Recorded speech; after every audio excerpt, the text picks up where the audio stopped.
My guess is that it won't be pronounced both ways. The issue will have been decided. Not decided by any one person who said, and now I decree that it shall be called.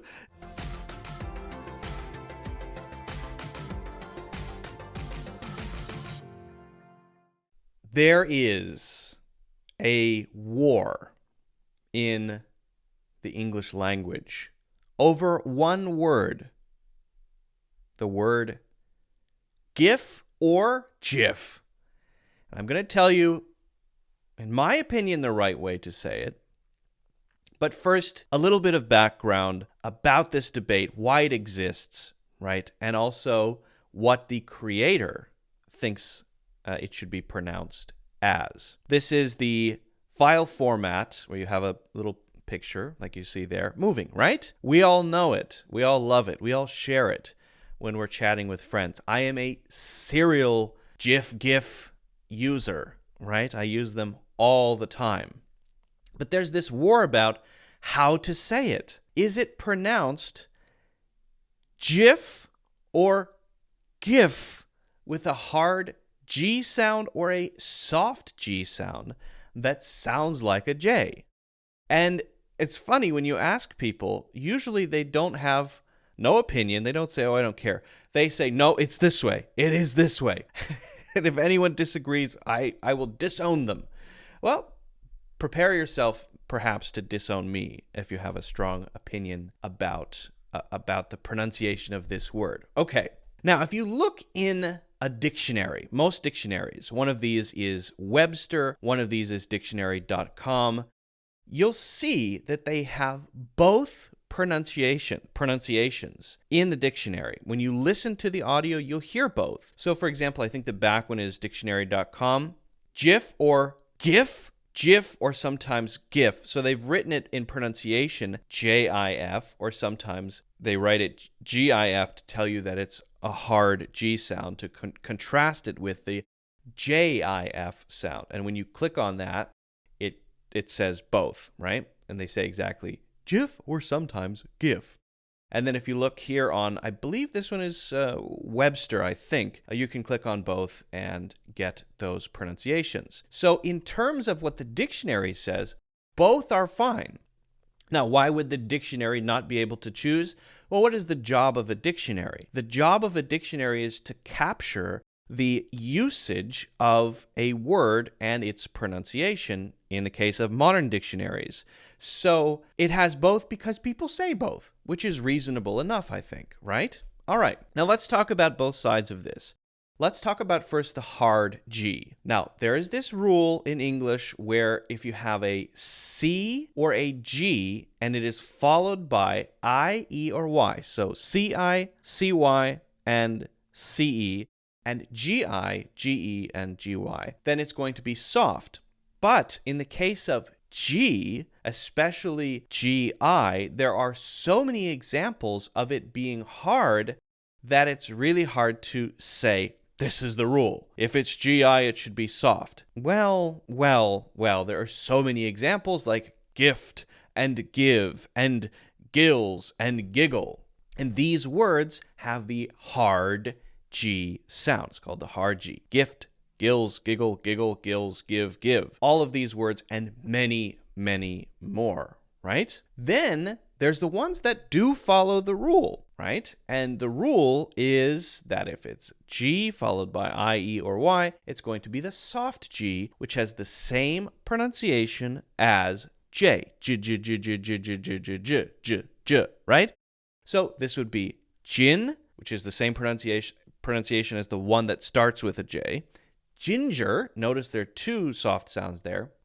Giant and giraffe. So J, J, J. Soft G, also known as the J sound. Great. So those are both sides. The problem again is that there are so many exceptions to the rule that it's really hard to say, it should follow the rule, right? Now, what does the creator of the GIF or JIF say about this? Should we listen to the creator? Well, that's up to you, I suppose. So the creator's name is Steve Wilhite, and he says, the Oxford English Dictionary accepts both pronunciations. They are wrong it is pronounced a soft G, or it is rather a soft G. Let me read that again. It is a soft G pronounced GIF. End of story. And then it goes on to say, of course, this revelation, this is from an article online, of course, this revelation didn't sit well with people on Twitter, where users responded with overreactions like this. I refuse to accept this, and my life has no meaning anymore. So people do feel quite strongly about this. Okay, now what should we take from all of it? So I'll tell you how I say it, how I always say it, and how I have always said it, and then tell you why that doesn't matter, okay? I have always pronounced this as GIF, the soft G sound, also known as the J sound. GIF, GIF, GIF. When I see that, it's a GIF, it's a GIF, it's a GIF. And I know people have strong opinions to the contrary.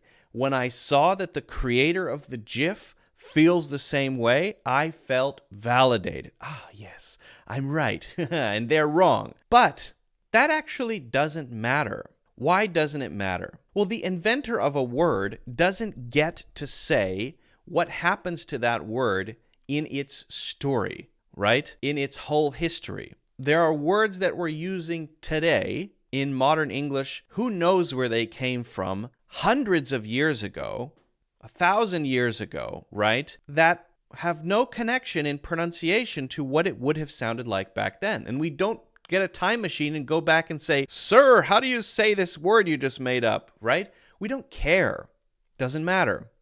Because it's a natural process where words change over time in meaning and in pronunciation. We don't say knicht anymore. We say night. Okay, no one's complaining about that. It's a settled issue. But there was a time when it was not a settled issue. K-N-I-G-H-T. No, it's knicht. No, it's night. No, it's knicht. No, it's night. Can you imagine? Two people in 14th century, I don't know when it would have happened, maybe 15th, 16th century version of Twitter in a bar fighting over this issue. It's settled now. Nobody says knicht. Now we just say night, right?